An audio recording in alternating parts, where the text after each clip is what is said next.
What's up, everyone? Welcome back to the channel. It's been a while, but I'm back. And I'm back for the foreseeable future. 24/7 and I had gotten this awesome idea. At the time of filming this, there are 40 weeks until WrestleMania 40. And I had this idea like, what if once a week we do like a WrestleMania review? This week we do WrestleMania 1. Next week we do Mania 2. The week after we do Mania 3, and so on and so on. Once a week until WrestleMania 40. If I did the math correctly, if we do that, we should have 1 week right at the end. The week of Mania 40 should be open to do like predictions for Mania 40 and all these different things, preparing for Mania 40. And so I talked to 24/7 about that. He enjoyed it, and he's like, I'm in. Let's do it. And so we're going to switch every other week. So this video right now with me, you guys will get a review of WrestleMania 1. I have it here on my List of Jericho clipboard. Next week, sometime, you guys will get a review of WrestleMania 2 with 24/7. And then I will do Mania 3 the week after, and so on until we've completed a review of every WrestleMania. This gives us an excuse to post more often. We will still have matches and other content that we normally do mixed in here and there, but for the foreseeable future, once a week will be a WrestleMania review. So without further ado, let's get right into this. WrestleMania 1. Back in 1985. It happened at Madison Square Garden in New York. This was, I want to say, my 4th time watching WrestleMania 1. And it holds up somewhat. Like, if you compare WrestleMania 1 to other WrestleManias, it's not that good. But for the time, back in 1985, like, this was the very first pay-per-view WWE ever did. For its time back in 1985, it was great. There was nothing else like it. And so you had to kind of put that as a factor when you gave your final score, your final rating to this. Anyway, we opened the show. The very first match in WrestleMania history is Tito Santana versus the Executioner. Now, a spoiler for those that don't know, the Executioner is actually Playboy Buddy Rose under a mask. I'm sorry for spoiling that for you if you didn't know that. This match was okay. Executioner did pretty good. Tito Santana did pretty good. At one point, there was a figure 4 leg lock in the match. Like, the match was just okay. Tito Santana... I dropped my pen. Tito Santana got the win.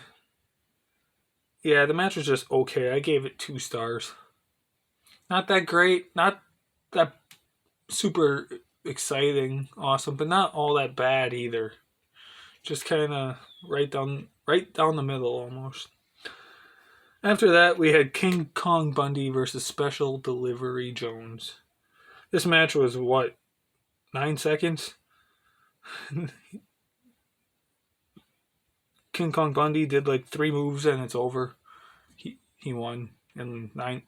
They call it 9 seconds, but if you actually grab a stopwatch out and time it from bell to bell, it's actually more like 26. But King Kong Bundy for the win. I gave it a 0 stars because there's nothing to it.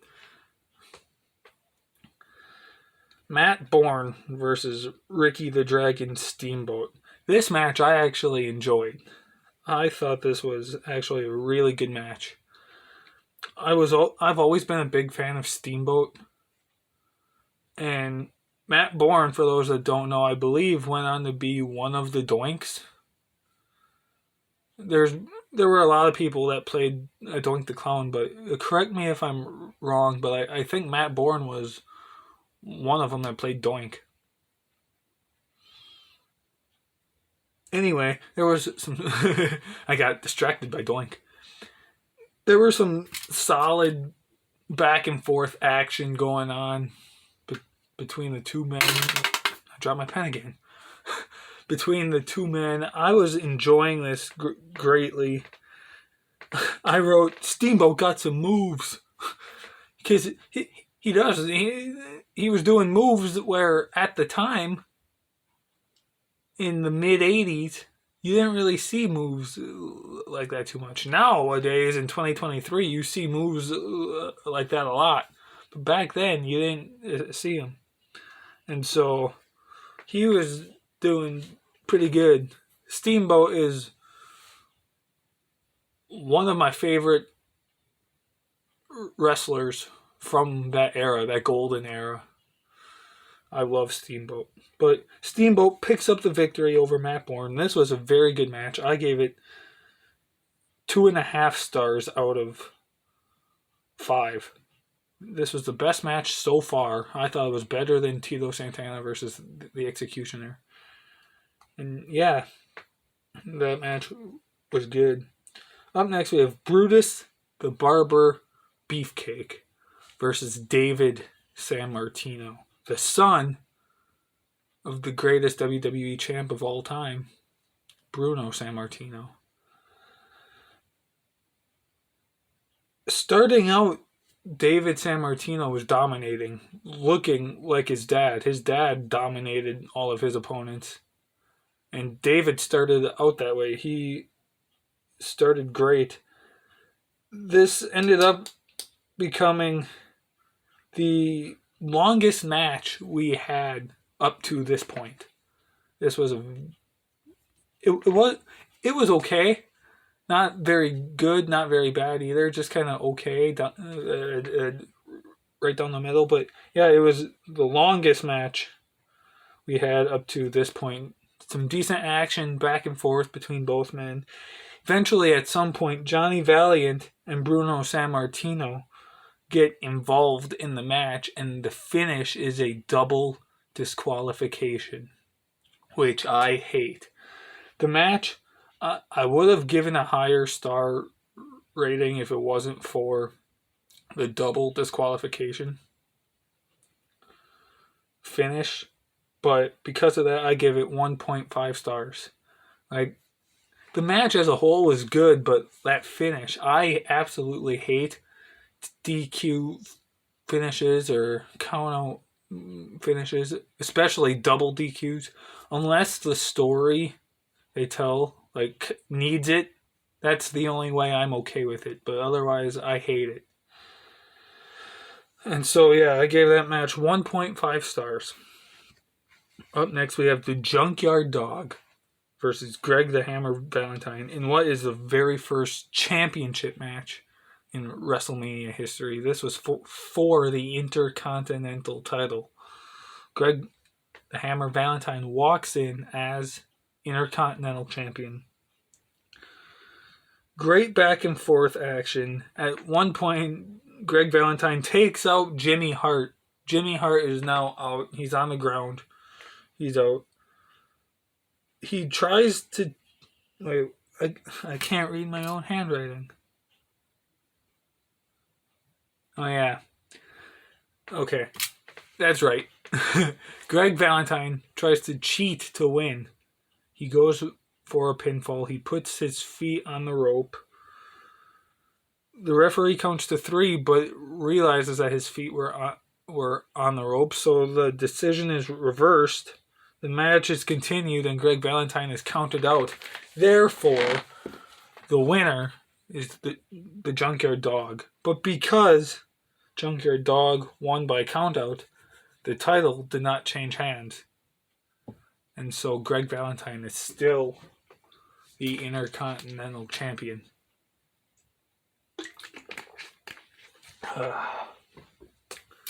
My mouth is getting dry. Flip the paper around here and move on to the World Tag Team Championship match between the champions, the people that walked in as champions, Barry Windham and Mike Rotunda, defending against Nikolai Volkov and the Iron Sheik. Which, by the way, I'm filming this about a week and a half, 2 weeks after Iron Sheik passed away, and that's very sad and very unfortunate. What a great wrestler he was. He was great to the world of wrestling, and may he rest in peace, Iron Sheik. Anyway, moving on.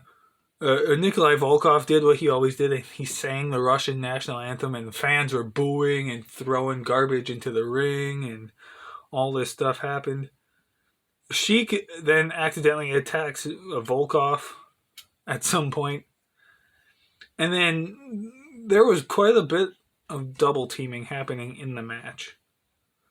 Iron Sheik wound up cheating to win as he grabbed the cane of Classy Freddie Blassie and used it when the referee was distracted, helping them win the match. Chic and Volkov won the match. They are the new World Tag Team Champions.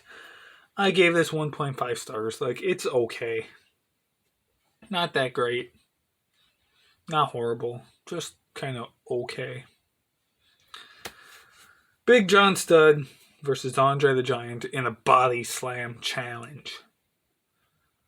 So at this point, I think I read something, and correct me if I'm wrong, but Andre the Giant and Big John Studd actually had real life heat with each other backstage. So that kind of made this match a bit more interesting. The stipulation was that they had to be the first person to body slam their opponent. And if Andre the Giant lost, so if Big John Studd somehow, someway managed to body slam Andre the Giant was forced to retire. Well, it's a good thing that didn't happen. But then, right as the bell rings, Big John Studd instantly goes for Andre. They start attacking each other. And then it's a very short match. It's probably only 4 or 5 minutes, if I had to guess. It's pretty short. And then at some point, Andre the Giant, he slams Big John Studd. He wins. He takes the money, throws it into the crowd, but then Bobby Heenan steals the bag of cash and goes running to the back with it. Typical heel Bobby Heenan move. I mean, it was awesome to see, but it didn't need to happen. Ultimately, I gave it 1 star because there wasn't much to it. The Women's Championship. Leilani Kai walked in as champ, and she defended against Wendy Richter. This match it didn't do it for me. To my opinion, other than King Kong Bundy and SD Jones, this was the second worst match on the show. It didn't do it for me. It's not as bad as the Divas era matches,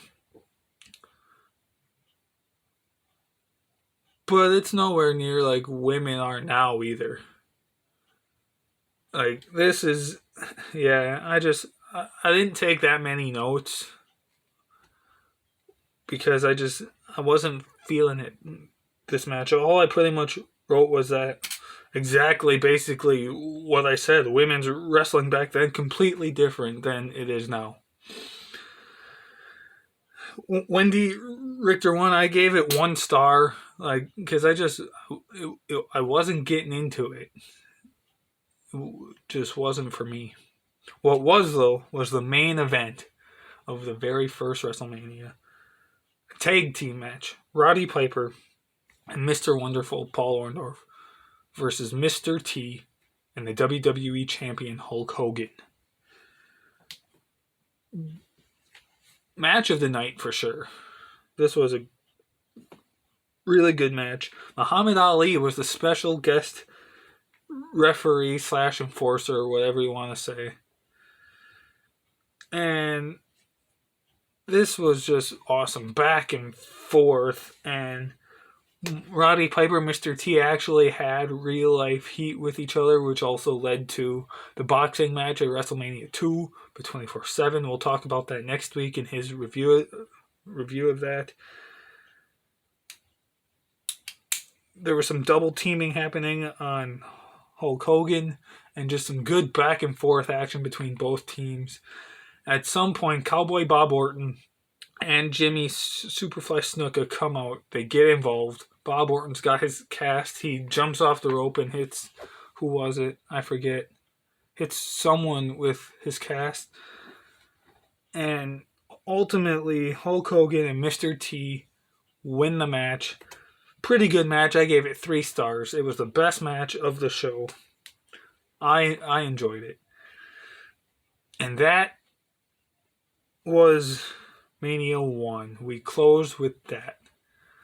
First of its kind. Nothing ever like it before. A lot better since.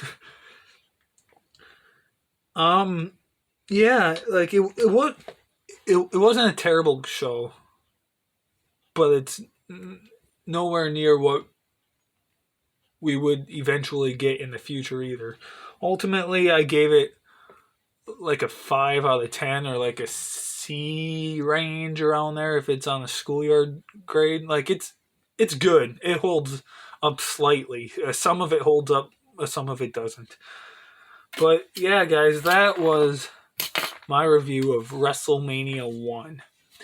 I'm going to try, me and 24/7 both are going to try our best to keep this review series going from now until WrestleMania 40, one a week. So that means next week, 24/7 will be here with a review of WrestleMania 2. Oh boy, that'll be fun. He does not like Mania 2. Neither do I, so I'm glad that he's got that. Anyway, so yeah, thanks for watching. If you enjoy this series that we're starting, please give the video a thumbs up and comment down below your favorite WrestleMania and which review you're looking forward to. That would be cool. Anyway, thanks for watching. Hit the thumbs up button once again, and we will see you guys next time.